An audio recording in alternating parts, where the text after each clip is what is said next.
রূপের বড়াই করিস না রে, রূপ চিরদিন থাকে না। রূপের বড়াই করিস না রে, রূপ চিরদিন থাকে না। নিজের মুখটা দেখা একদিন হইবে রে তোর যন্ত্রণা। নিজের মুখটা দেখা একদিন হইবে রে তোর যন্ত্রণা। রূপের বড়াই করিস না রে, রূপ চিরদিন থাকে না। রূপের বড়াই করিস না রে, রূপ চিরদিন থাকে না। নিজের মুখটা দেখা একদিন হইবে রে তোর যন্ত্রণা। নিজের মুখটা দেখা একদিন হইবে রে তোর যন্ত্রণা। সময় হইল বড় শিক্ষক, সব দিব শিখাইয়া। সুখের জীবন থাকবে না রে, দেখবে না কেউ চাইয়া। সময় হইল বড় শিক্ষক, সব দিব শিখাইয়া। সুখের জীবন থাকবে না রে, দেখবে না কেউ চাইয়া। মরার আগে মরবি রে তুই, জ্বালা সইতে পারবি না। মরার আগে মরবি রে তুই, জ্বালা সইতে পারবি না। নিজের মুখটা দেখা একদিন হইবে রে তোর যন্ত্রণা। নিজের মুখটা দেখা একদিন হইবে রে তোর যন্ত্রণা। রূপের বড়াই করিস না রে, রূপ চিরদিন থাকে না। রূপের বড়াই করিস না রে, রূপ চিরদিন থাকে না। নিজের মুখটা দেখা একদিন হইবে রে তোর যন্ত্রণা। নিজের মুখটা দেখা একদিন হইবে রে তোর যন্ত্রণা। কিসের এত বড়াই তোমার মাটির দেহ লইয়া? ময়রা দেখো পোকামাকড়, শেষ করবো সব খাইয়া। কিসের এত বড়াই তোমার মাটির দেহ লইয়া? ময়রা দেখো পোকামাকড়, শেষ করবো সব খাইয়া। এই দুনিয়া ছাড়তে হবে, অহংকার আর কইরো না। এই দুনিয়া ছাড়তে হবে, অহংকার আর কইরো না। নিজের মুখটা দেখা একদিন হইবে রে তোর যন্ত্রণা। নিজের মুখটা দেখা একদিন হইবে রে তোর যন্ত্রণা। রূপের বড়াই করিস না রে, রূপ চিরদিন থাকে না। রূপের বড়াই করিস না রে, রূপ চিরদিন থাকে না। নিজের মুখটা দেখা একদিন হইবে রে তোর যন্ত্রণা। নিজের মুখটা দেখা একদিন হইবে রে তোর যন্ত্রণা। নিজের মুখটা দেখা একদিন হইবে রে তোর যন্ত্রণা। কথা সত্য না মিথ্যা? একদিন আমাদের চেহারায়, সুন্দর এই চেহারায় ভাঁজ পড়ে যাবে। সোজা মানুষটা কুজা হয়ে যাবে, চোখটা ঘোলা হয়ে যাবে, কালো চোখ আর কালো থাকবে না, কালো চুলগুলো আর কালো থাকবে না, কালো মুখের দাড়িটা আর কালো থাকবে না। এই গ্রামেই জন্ম আমার, কত ছোটবেলা থেকে সবাইকে দেখছি। আমার সময় যাদেরকে দাড়ি উঠতে দেখি নাই, অনেকের মুখে দাড়ি উঠে গেছে। আবার যাদের দাড়ি কাঁচা ছিল তাদের দাড়ি পেকে গেছে। আমার দাদা যখন নির্বাচন করেছে, ভোট করেছে, ইলেকশন করেছে, মেম্বার ইলেকশন, মুখের দাড়িটা ছিল কালো কুচকুচা, সুন্দর একটা স্মার্ট মানুষ। সেই মানুষটা আজকে বয়সের ভারে দাড়িগুলো পেকে সাদা হয়ে গেছে, বয়সের ভারে কুজা হয়ে গেছে। যখনই মসজিদে যাই বলি, দাদা কেমন আছেন? কয় ভালো নেই রে, ব্যথা জ্বালায় বাঁচছে। সত্য না মিথ্যা? আমার দাদা বসে আছে পাশে, আমার দাদা হয়। আমি গর্বিত যে এই জাতীয় দাদাদেরকে পেয়েছি, আলহামদুলিল্লাহ। মসজিদের মুয়াজ্জিন, শুধু মুয়াজ্জিন উনি না, ওই মসজিদ প্রতিষ্ঠার জন্য, ওই মসজিদ তৈরি করার নির্মাণের জন্য যে জায়গাটা তাও উনি দিয়েছেন, এবং আরেকজন আমাদের আব্দুর রশিদ সাহেব মরহুম, উনিও কিছু অংশ দিয়েছেন। তো এই মসজিদটা উনি করে পর্যন্ত এখন পর্যন্ত মুয়াজ্জিনি করছেন এবং বলেই দিয়েছেন আমৃত্যুকাল মুয়াজ্জিনি করবেন, কোনো পয়সা নেবেন না। আলহামদুলিল্লাহ বলবেন। এই মানুষটা মুয়াজ্জিনি করছেন। এইবার উনি সদ্য আল্লাহর ঘর এবং রাসূলের রওজা মোবারক জিয়ারত করে এসেছে, বলেন আলহামদুলিল্লাহ। আমরা সবাই সেখানে যাই, মন টানে না রাসূলের জন্য? টানে কি না? তোমার জন্য মন কাঁদে, আঁখি কাঁদে, ভুবন কাঁদে। তোমার জন্য মন কাঁদে, আঁখি কাঁদে, ভুবন কাঁদে, শুধু বেদনা হৃদয়ে সে বাসা বাঁধে। তোমার জন্য মন কাঁদে, আঁখি কাঁদে, ভুবন কাঁদে। সাহারা সমতৃষায় বুকেতে, দহনে পুড়ে মরি হাজার দুঃখেতে। সাহারা সমতৃষায় বুকেতে, দহনে পুড়ে মরি হাজার দুঃখেতে। শুধু তুমি নাই, আমি কাঁদে, আঁখি কাঁদে, ভুবন কাঁদে, শুধু বেদনা হৃদয়ে সে বাসা বাঁধে। তোমার জন্য মন কাঁদে, আঁখি কাঁদে, ভুবন কাঁদে। প্রিয়জন হারা মন প্রশান্তি নেই, বিরহ ব্যথা আর দুঃখ জ্বালা। তোমার প্রেমের পরশ দিয়ে হৃদয় করো গো নূরে উজালা। স্বপনে হলেও এসো একবার, প্রেমে ভর বিরহ নদীর চারিধার।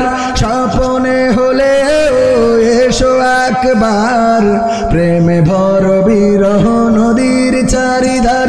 শুধু তোমার পথ চেয়ে আমি কাঁদি, আঁখি কাঁদে, ভুবন কাঁদে, শুধু বেদনা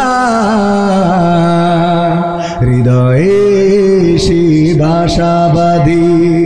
তোমার জন্য মন কাঁদে, আঁখি কাঁদে, ভুবন কাঁদে। মারহাবা বলা যাবে না? এত কার্পণ্য করার কোনো দরকার আছে? জবান দিয়েছেন কে? সেই জবান দিয়ে কি আল্লাহর পক্ষে কথা বলা যাবে না? আল্লাহর পক্ষে কথা বলতে হবে, কোরআনের পক্ষে কথা বলতে হবে, ইসলামের পক্ষে কথা বলতে হবে, দ্বীনের পক্ষে কথা বলতে হবে, ভালোর পক্ষে কথা বলতে হবে, আলোর পক্ষে কথা বলতে হবে। যদি বলতে পারেন তবে আল্লাহ রাব্বুল আলামিন দুনিয়ায় ইজ্জত বাড়িয়ে দেবেন এবং পরকালে মুক্তির ব্যবস্থা করে দিবেন, বলেন সুবহানাল্লাহ। কিন্তু আমরা কথা বলতে চাই না, আর যার জন্য সম্মানও পাই।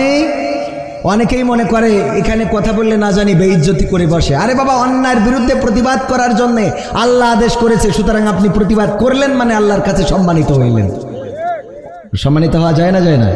আল্লাহর কাছে সম্মানিত হওয়া যায়। সম্মানিত হাজিরিন, আমি কথা বলবো যতক্ষণ পর্যন্ত আমাদের মেহমান না আসেন ততক্ষণ পর্যন্ত। তো আশা করছি যে উনি ঘন্টা খানেকের মধ্যে এসে পড়বেন ইনশাআল্লাহ। তো সেই পর্যন্ত সময় দেওয়া যাবে তো নাকি কষ্ট হবে? আমার ছেলে একটা গান শিখেছে, আমার লেখা গান, ও শোনাইতে চাইছিল, কিন্তু ওর তো এখন খুঁজে পাইলাম না। এই জন্য ওর গানটাও এর মাঝখানে একটু শোনাই দিবেন ইনশাল্লাহ। আপনারা শুনতে রাজি আছেন না? একটু নিজেদের গ্রামের মাহফিল, এলাকার মাহফিল দীর্ঘদিন ধরে হয় নাই, এই মাহফিল করার জন্যে অনেক ভূমিকা রেখেছেন আমাদের গ্রামের সন্তান। আমরা গর্বিত যে এমন একটা সন্তান আমাদের গ্রামে আছে। বাংলাদেশ আওয়ামী যুবলীগের প্রেসিডিয়াম সদস্য জনাব আনোয়ার হুসাইন সাহেব, আমি ওনার সাথে কথা বলেছিলাম আগে যে আমি গ্রামে একটা মাহফিল আমরা করতে চাচ্ছি, আপনি যদি আমাদের সহযোগিতা করেন, সাপোর্ট করেন, তাহলে মাহফিলটা করব। বলল যে হ্যাঁ অবশ্যই সাপোর্ট করব, মাহফিল করার বিপক্ষে আমার কোনো ভূমিকা নেই। আমি বলেছি শুধু সাপোর্ট না, আপনার অতিথি হইতে হবে। বলল আমি অনেক ব্যস্ত আছি, আমার যাওয়ার সুযোগ হবে না, কিন্তু মাহফিলের জন্য যা করা দরকার আমি তাই করব। অনুমতির জন্য কোথাও কিছু বলা লাগলে সেগুলো আমি বলে দেবো, বলেন সুবহানাল্লাহ। আল্লাহ এভাবেই মানুষদেরকে ইসলামের জন্য কবুল করবেন, বলেন আলহামদুলিল্লাহ। আল্লাহ যাদেরকে কবুল করেন তাদেরকে ভুল পথে কেউ পরিচালিত করতে পারে না। আর আল্লাহ যাদের গুমরাহ করেন তাদেরকে যত ওয়াজ করা হোক তাদের ভালোর পথে আনা কোনোভাবে সম্ভব হবে। ওয়াজ করা কেন, হুজুরির বাইটি যদি খাওয়ান তাও কাজ হবে না। হুজুর বাইটি খাওয়ালে কাজ হবে না, হবে না। যদি কাজ হতো আল্লাহর নবী নিজের চাচা আবু তালিবকে চেয়েছিলেন যেন তিনি হেদায়েত হয়ে যায়, যেন সে মুসলমান হয়ে যায়, যেন কালেমা পড়ে ইসলাম ধর্ম গ্রহণ করে। কিন্তু না, ইসলাম ধর্ম গ্রহণ তো করে নাই, বরং আবু তালিবের কাছে কাফেরেরা বলল, আসো তোমার সাথে কথা আছে। ওগো আবু তালিব, তুমি কি দেখো না তোমার ভাতিজা আমাদের দলের বাইরে দল করে বেড়ায়, তোমার ভাতিজা আমাদের মার্কার বিরুদ্ধে কথা বলে বেড়ায়, আমাদের দিনের বিরুদ্ধে কথা বলে, মূর্তির বিরুদ্ধে কথা বলে, আমরা যে উলঙ্গ হয়ে কাবাঘর তাওয়াফ করি তার বিরুদ্ধে কথা বলে, তুমি কি দেখতে পাও না? বলল হ্যাঁ দেখি তো। বলল তাহলে বাধা দাও না কেন? কয় আমার ভাতিজা কেমন করে তারে বাধা দিয়ে, তিন সন্তান আমার উপরে আমার বাবা দায়িত্ব দিয়েছিল, যখন গর্ভে থাকতে বাবা মারা গেল, 6 বছর বয়সে মা হারালো, তারপরে যখন দাদা দায়িত্ব নিল, দাদাও যখন 8 বছর আল্লাহর নবী সাল্লাল্লাহু আলাইহি সাল্লামের বয়স, তখন দাদা আব্দুল মুত্তালিব ইন্তেকালের সময় আবু তালিবকে ডেকে বললেন, মুহাম্মদ এতিম, মাও নাই বাবাও নাই, তোমার হাতে তুলে দিলাম, আমার বাবার দেওয়া ওয়াসিয়াত আমি দেখে রাখতে চেয়েছি, কেমন করে তাকে বাধা দেই? আবু জাহেল বলল, তাইলে এক কাজ করো, তুমি তোমার ভাতিজাকে 3টা প্রস্তাব নিয়ে যাও, 3টা প্রস্তাবের মধ্যে দেখো কোনটা মেনে নেয়, যদি 3টার কোনো একটা মেনে নেয় ভালো কথা, যদি তাও না মানে, যদি 3টা প্রস্তাবই মেনে নেয় তাও আমাদের কোনো আপত্তি নাই, এই 3টা প্রস্তাব তোমার ভাতিজাকে দাও, যদি সেই প্রস্তাবগুলো না মানে তাইলে কিন্তু আমাদের সাথে খেলা ফাইনাল। বোঝা গেছে তো? যদি প্রস্তাব না মানে তাইলে কি খেলা হবে, তাইলে খেলা হবে, কোনো মাপ নাই। আল্লাহর নবীকে কি প্রস্তাব দিলেন? আবু তালিবকে ডেকে বললেন, আবু জাহেল, আবু লাহাব, উতবা, শাইবা, মুগীরা বললেন, ওগো আবু তালিব, যে বলো যদি মুহাম্মদ এই মক্কার মধ্যে সেরা ধনী হতে চায়, যদি অর্থ চাই, টাকা চাই, সম্পদ চাই, জায়গা চাই, জমি চাই, বাড়ি চাই, গাড়ি চাই, যা চাই দেয়া হবে, দেখো সম্পদ নিতে রাজি হয় কিনা। 1 নম্বর প্রস্তাব। 2 নম্বর প্রস্তাব, যদি সে মনে করে সে সুন্দরী কোনো নারী নেবে, এই মক্কার সবচেয়ে সুন্দরী যেই নারী, তার সাথে তার বিবাহের ব্যবস্থা করে দেব, অথবা তাকে পাওয়ার ব্যবস্থা করে দেব, দেখো রাজি হয় কিনা। আর 3 নম্বর হলো, যদি সে মনে করে মক্কার দায়িত্ব নেবে, নেতা হবে, এমপি হবে, মন্ত্রী হবে, যদি হইতে চাই তাও তার দিয়ে দেব। এই 3 নম্বরের কোনো একটাই, 3টার কোনো একটা যদি মেনে নেয় আপত্তি নাই, আর 3টা মানলেও তাও রাজি। যে বলে দেখো, আল্লাহর নবীকে ডাকলেন আবু তালিব, ডেকে বললেন, ওগো মুহাম্মদ, তুমি গর্ভে থাকতে তোমার বাবা মারা গেছে, তুমি যখন তোমার বয়স যখন 6 বছর, তখন তোমার মা মারা গেছে, আমার বাবা তোমার দাদা তোমাকে দায়িত্ব নিয়েছিল, যেই দাদা তোমাকে কোলে করে নিয়ে যে মক্কার পাদদেশে যে আল্লাহর কাছে তোমার জন্য প্রশংসা আদায় করে বলেছিল মুহাম্মদ, নামটা মুহাম্মদ প্রশংসিত, এই নামটাও রেখেছিল কাবার চত্বরে যে তোমার যে দাদা, সেই দাদা 8 বছর বয়সে মারা গেল, তুমি কুল কিনারা হারালে, আপন বলে যখন কেউ নাই, তখন আমি তোমার দায়িত্ব নিয়েছি, তিলে তিলে বড় করেছি, 40 বছর বয়সে তুমি এসে নবুয়ত দাবি করে বসলে, তুমি বললে নবী হয়েছ, তোমাকে নির্যাতন করে, জুলুম করে, পাগল বলে, তোমার গায়ে থুতু নিক্ষেপ করে, আমার তো কষ্ট হয়, তুমি আমার ভাতিজা, আমি কিছু বলতে পারি না, কারণ তুমি তো আমাদের ডাইরেক্ট আমাদের দলের বিরুদ্ধে গিয়েছো। ওগো আমার ভাতিজা, আজকে কাফেরদের পক্ষ থেকে 3টা প্রস্তাব নিয়ে এসেছি, যদি কোনো একটা প্রস্তাব তুমি মেনে নাও তাইলে আমার জন্য ভালো, তোমার জন্য ভালো, আর যদি তুমি কোনো প্রস্তাব মানতে রাজি না হও তাইলে ওরা বলে দিয়েছে খেলা ফাইনাল, এই মক্কায় তোমার থাকতে দিবে না, এই মক্কায় তোমার আর জায়গা হবে না। মুহাম্মদ বললেন, ওগো চাচা বলেন কি প্রস্তাব? আবু তালিব বললেন, প্রস্তাবের মধ্যে 1 নম্বর, যদি তুমি অর্থ চাও, সম্পদ চাও, টাকা চাও, গাড়ি চাও, বাড়ি চাও, তোমার এই মক্কায় সর্বশ্রেষ্ঠ ধনী বানিয়ে দেয়া হবে। আকিজ কিসের ধনী, যমুনা গ্রুপ কিসের ধনী, তোমার এই বসুন্ধরা গ্রুপ কিসের ধনী, ওদের থেকে তোমার বড় ধনী বানিয়ে দেবে, বিল গেটসের চেয়েও তোমার বেশি টাকা থাকবে। যদি তুমি রাজি থাকো তাইলে এটাই রাজি হইতে পারো। কয় তারপরে আর 2 ডাকি, আর 2টা হলো, আর একটা যদি তুমি চাও এই মক্কার সবচেয়ে সুন্দরী নারী তুমি পেতে চাও তোমার সেই সুন্দরী নারীর সাথে বিবাহের ব্যবস্থা করে দেবে। যদি তুমি রাজি নাও, এতেও যদি তোমার মনে না হয়, ভালো না লাগে, 3 নম্বর হলো যদি তুমি ক্ষমতা চাও তোমাকে নেতা বানিয়ে দেবে, কিন্তু শর্ত হলো নেতা হওয়ার পরে আর কিন্তু ইসলাম প্রচারের জন্য দিনের দাওয়াতের কাজ করা যাবে না। আল্লাহর নবী বললেন চাচা ওয়েলকাম, মেনে নিলাম। কথা কয় না, এই বলেছে চাচা মেনে নিলাম, কোনো আপত্তি নাই। 3টা শর্তই ভাল লেগেছে, একটা হইলেই তো খুশি ছিলাম, আরো 2টার কি দরকার ছিল, দেবেই যখন দিক, কোনো অসুবিধা নেই বলেছে নাকি? না বলে না, বলে না, কিন্তু আমরা এবার 500,000 টাকা মাথায় কাজ করে। কথা ঠিক আছে না বেঠিক? ওগো আমার ভাইরা, আল্লাহর নবী বললেন ওগো আমার চাচা, ওরা তো পৃথিবীর মধ্যে যা দেয়া সম্ভব সব দিতে চেয়েছে, কিন্তু যা দেয়া সম্ভব না ওই আকাশের সূর্যটা যদি ধরে এনে আমার ডান হাতে তুলে দেয়, আর ওই আকাশের চন্দ্রটা এনে যদি আমার বাম হাতে তুলে দেয়, ওগো চাচা তবু আমি যে দিনের দাওয়াত নিয়ে এসেছি, কিয়ামত পর্যন্ত আল্লাহ যদি বাঁচিয়ে রাখেন এই দিনের দাওয়াত থেকে 1 চুল পরিমাণ সরে যাব না।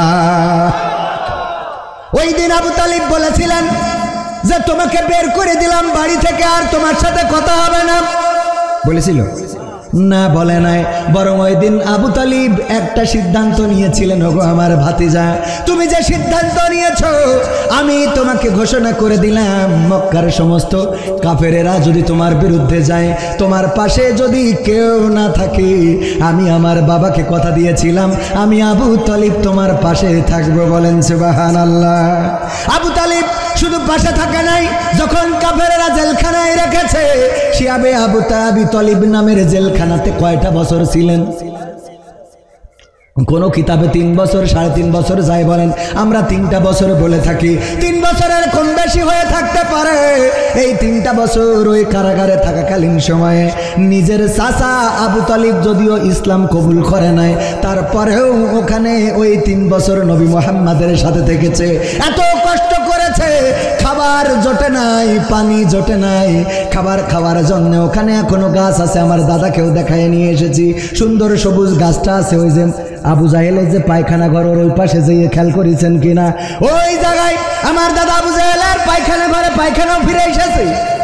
কারণ ওখানে যে এটাও একটা স্বপ্ন যে আবু জাহেল এত কষ্ট করলো, মারলো, ধরলো, আমার নবীকে এমন মেরেছে, রক্ত বের হয়ে গেছে, কপাল কেটে রক্ত বের হয়ে গেছে, এই রাসূলকে যে আবু জাহেল এত কষ্ট দিয়েছে, ওই আবু জাহেলের পায়খানা ঘরে পায়খানা না ফিরে কেউ হজ করে আসে, ওখানে যে একটু বরকত নিতেই চায়। তারপরে সালামার দাদাকে নিয়ে গেলাম বদরের প্রান্তরে, ওই বদরের প্রান্তরে যেখানে এখনো শহীদ মিনার বানানো আছে না নাই, সুন্দর করে যে বদরে শহীদ হয়েছিল 14 জন সাহাবীদের নামের তালিকা সুন্দর করে করা রয়েছে, যারা হাজি তারা দেখেছেন বদরে যে ওখানে আবার আবু জাহেলকে মেরে যেখানে হত্যা করেছিল মাআজ এবং মুআজ, তারা হত্যা করেছিল কিভাবে তাও জানা আছে। ওরা ছোট মানুষ এসে রাসূলকে বলল, ওগো রাসূল যুদ্ধে যেতে চায়, আমাকে কি আমাদেরকে কি যুদ্ধে যেতে দেয়া যায়? রাসূল বললেন, তোমরা ছোট মানুষ, তোমরা তো এখনো নাবালক, তোমাদের যুদ্ধে পাঠানো যাবে না। 2 জন নাছোড় বান্দা কান্নাকাটি শুরু করে দিল, ওগো রাসূল গো কবে বড় হব জানি না, কবে বড় হয়ে যুদ্ধে যেতে পারবো জানি না, আর জীবনে যুদ্ধ পাবো কিনা তাও তো জানি না। ওগো রাসূল অনুনয় করি বিনয় করি গো, যদি আমাদের 2 ভাইকে একটু যুদ্ধে যেতে দিতেন তাইলে জীবনটা ধন্য হয়ে যেত। আল্লাহর নবী বললেন, তোমাদের 2 ভাইকে যাইতে দেব না, তোমাদের মধ্যে কোনো একজনকে যাইতে দেব, যে সবচেয়ে বেশি শক্তিশালী তাকে যাইতে দেব। আল্লাহর নবী বললেন, 2 জনের মধ্যে যে বেশি শক্তিশালী তাকে যেতে দেব। 2 জন এখন বলল আমি শক্তিশালী, ও ছোটটা কয় আমি শক্তিশালী। আল্লাহ রাসূল বলে, তোমাদের মধ্যে আকাঙ্ক্ষা অনেক বেশি, ঠিক আছে 2 জনে মল্লযুদ্ধ লাগো, মল্লযুদ্ধে যে জিতে যাবে তাকে যুদ্ধে পাঠাবো, আর যে হেরে যাবে তাকে পাঠাবো না। 2 ভাই যুদ্ধ, 2 ভাই যখন মল্লযুদ্ধ লেগে গিয়েছে, আগের সময় এই মারামারি ছিল না আমার, এখন আর এই মারামারি নেই, এখন ডাইরেক্ট ছুরি বসায় না, একদম ডাইরেক্ট একবারে ওপারের টিকিট হাতে ধরায় দেয়, যা বাড়ি দাদা। এখন আর ও মারামারি করার সময় নেই, আগের সময় যে মারামারি করতো একটু ধরতো। আমি একবার দেখলাম, আমি নাম বলবো না, আমাদের গ্রামে মারামারি করছে, ওর বাচ্চারা আবার ফিরে দিয়ে আরেকজনের পাশায় পিটোচ্ছে, ছোটবেলায় সে, এখন আমার মনে আছে। তো যাই হোক, ওগো আমার ভাইরা, এই মল্ল যুদ্ধ যখন লাগালো, দুই ভাই, আহারে আমার যুবকেরা, তরুণেরা, কিশোরেরা কিসের পিছনে ছুটে বেড়াও? যদি ইসলাম জানতে, যদি কোরআন জানতে, যদি রাসূলের জীবনী জানতে, যদি সাহাবীদের জীবনী জানতে, তাইলে আর শাহরুখ খানের মতো হইতে চাইতে না, শাকিব খানের মতো হইতে চাইতে না। যদি তুমি ইসলাম জানতে, তাইলে তুমি ওই অন্যান্য যারা তারকা আছে তাদের মতো ওই চুলের কুত্তা কাটিং দিয়ে বেড়াতে না। তুমি নিশ্চিত চিন্তা করতে, আমি হব মাআজ রাদিয়াল্লাহু তাআলা আনহুর মতো, আমি হব মুআজ রাদিয়াল্লাহু তাআলা আনহুর মতো, আমি হব খাব্বাব খুবাইব রাদিয়াল্লাহু তাআলা আনহুর মতো, আমি হব ওমর রাদিয়াল্লাহু তাআলা আনহুর মতো। কিন্তু আজকের যুবকেরা, আজকের তরুণেরা, আমার সন্তানেরা, আমার ভাইয়েরা, আমার কলিজার টুকরারা, তারা ইসলাম জানার সুযোগ পায় না, এই জন্যে মানারও সুযোগ আসে না রে। ঠিক না বেঠে? মাআজ এবং মুআজ দুই ভাই যখন মারামারি লেগে গেল, ছোট ভাই নিচে পড়বে এটাই তো স্বাভাবিক, বড় ভাই উপরে পড়ে গেল। বড় ভাই যখন উপরে, ছোট ভাই কানে কানে বলল, ভাই গো, একই মায়ের গর্ভে ছিলাম দুই ভাই, একই মায়ের দুগ্ধ পান করেছি, একই সাথে বড় হয়েছি, একই সাথে খেলেছি, বেরিয়েছি রে ভাই। ভাই তুই যুদ্ধে যাবি বদরের প্রান্তরে, আর আমি যাইতে পারবো না রে ভাই, তুই একটু সোজা হয়ে যা, আমারে নিচেই ফেলাস না রে ভাই, সোজা হয়ে থাক, দেখা যাক আল্লাহর রাসূল কি করে, তোরে পাঠায় না আমারে পাঠায়। ভাইরে তুই আমারে দাঁড়িয়ে যুদ্ধের ময়দানে যাস না রে ভাই, আমারে দাঁড়িয়ে যুদ্ধের ময়দানে যাস না। ওগো আমার ভাইরা, মাআজ এবং মুআজ দুইজন এই মারামারি করে যখন কানাকানি করছে, আল্লাহর রাসূল বুঝে ফেললেন তাদের মনের আকুতি, আহারে এত আকুতি যুদ্ধে যাওয়ার জন্যে। আমার মা বোনেরাও আছে, অনেকের সন্তানকে মসজিদেও পাঠাতে চায় না, মাদ্রাসায় পাঠাতে চায় না, অথচ আল্লাহর নবীর সাহাবীরা ছিলেন এমন। একজন মহিলা আসলেন আল্লাহর নবীর কাছে একটা শিশু বাচ্চা নিয়ে, এসে বললেন, ওগো নবী, আমি আপনার সাথে এই বাচ্চাটাকে যুদ্ধের ময়দানে দিতে চাই, যেন ইসলাম কায়েমের জন্য ভূমিকা রাখতে পারে। আল্লাহ রাসূল বললেন, এই ছোট বাচ্চা সন্তান যদি যুদ্ধের ময়দানে নিয়ে যায়, তাইলে আমাদের তো প্যারাটাই বাড়বে, আমাদের কষ্টটাই বাড়বে, কারণ সে যুদ্ধ করতে পারে না, সে তরবারি ঢাল ধরতে পারে না, বরং তার রক্ষা করার জন্য আমার আরো সৈন্য দিতে হবে।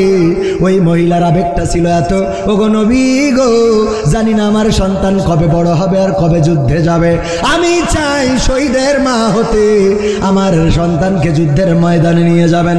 আমি জানি আমার সন্তান তরবারি ধরতে পারে না, আমার সন্তান ঢাল ধরতে পারে না, কিন্তু আমার সন্তান যখন আপনার দিকে কোনো তীর যদি ছুটে আসে, ওই তীরটা ঠেকানোর জন্য যদি আপনি ঢাল হিসেবে আমার সন্তানকে ব্যবহার করেন, তবে আমি নিজেকে ধন্য মনে করব। বলেন আল্লাহু আকবার। এই ছিল সাহাবীদের চিন্তা চেতনা। এখনকার সময় ফিলিস্তিনের কথা যদি বলি, ফিলিস্তিনের মা বোনেরা সন্তানের হাতে সুতা বেঁধে দেয়, চুরি পরিয়ে দেয়, একটা চিহ্ন দিয়ে দেয়, না জানি কখন ইসরায়েলের ওরা বোমা মারে, ওই ইহুদিরা, ওই ইসরায়েলের শকুনেরা কখন বোমা ফেলে। আমার সন্তান মাঠে খেলতে গেল, এই সময় যদি বোমা পড়ে, ওখানে সন্তানকে একজনের সন্তান থাকে নাকি? মাঠে, স্কুলের মাঠ অথবা স্কুলে বোমা ফেলছে, হাসপাতালে বোমা ফেলছে, জানেন কিনা? যারা সংবাদ দেখেন তারা জানেন, প্রতিদিন 100, 200, 300 করে মানুষ মারছে। আর ওই ফিলিস্তিনের মা বোনেরা নিজেদের সন্তানদের হাতে কোনো না কোনো চিহ্ন এঁকে দেয়, কোনো না কোনো রশি কিংবা কোনো না কোনো সুতা, কোনো না কোনো গার্ডার কিংবা কোনো না কোনো একটা চুরি পরিয়ে দেয়, অথবা পায়ের সাথে লাগিয়ে দেয়, আমার সন্তান এই চিহ্নটা করে দিলাম, যদি স্কুলে বোমা ফেলে আর যদি তুমি শহীদ হয়ে যাও, বোমার আঘাতে যদি তোমার চেহারাটা না চেনা যায়, তোমার হাতের চুরি দেখে আমি আমার সন্তান হিসাবে তোমাকে চিনে নিতে পারবো। আল্লাহু আকবার বলবেন। এখনকার সময় আছে না নাই? বিশ্বাস না হইলে ফিলিস্তিনের ইতিহাসগুলো ঘেটে দেখে। ফিলিস্তিনের দুইটা ভাই, আমি যত জায়গায় বলেছি, অনেকের চোখের সামনে পড়ে থাকতে পারে, আমি তো আমার দুইটা সন্তানকে দেখি, তারা কিভাবে চলে, ঘুরে ফিরে বেড়ায়, একই সাথে দুইজন দুই ভাই। এ যখন স্কুলে থাকে ওর মন খারাপ হয়ে যায়, ও যখন স্কুলে থাকে এর মন খারাপ হয়ে যায়।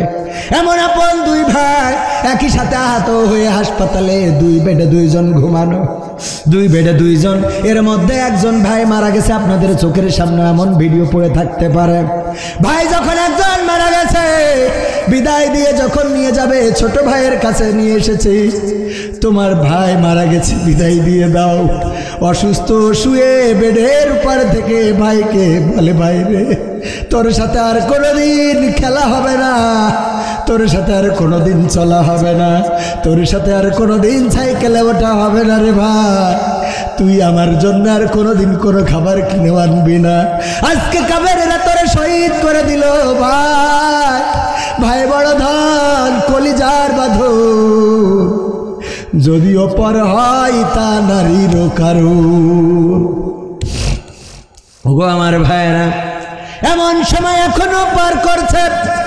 আল্লাহর নবী মুআজ এবং মুআজের কানাকানি যখন শুনে ফেললেন, আল্লাহর নবী বুঝতে পারলেন ওদের আবেগটা অনেক বেশি। বলল, ঠিক আছে, তোমাদের দুইজনকে আমি যুদ্ধের অনুমতি দিলাম। দুইজন যুদ্ধের ময়দানে গেল। যাওয়ার পরে ওদের টার্গেট কোনো কিছু না, ছোট মানুষ। বলল, আমাদের টার্গেট একটাই, আল্লাহর নবীকে মক্কায় সবচেয়ে বেশি কষ্ট দিয়েছে আবু জাহেল। সেই আবু জাহেল কোনটা যদি একটু দেখিয়ে দিতে ওগো মদিনাবাসীরা, ওগো নবীর সাহাবীরা, একটু বলে দাও আবু জাহেল কোনটা, আমরা তো চিনি না, আমরা তাকে আক্রমণ করতে চাই।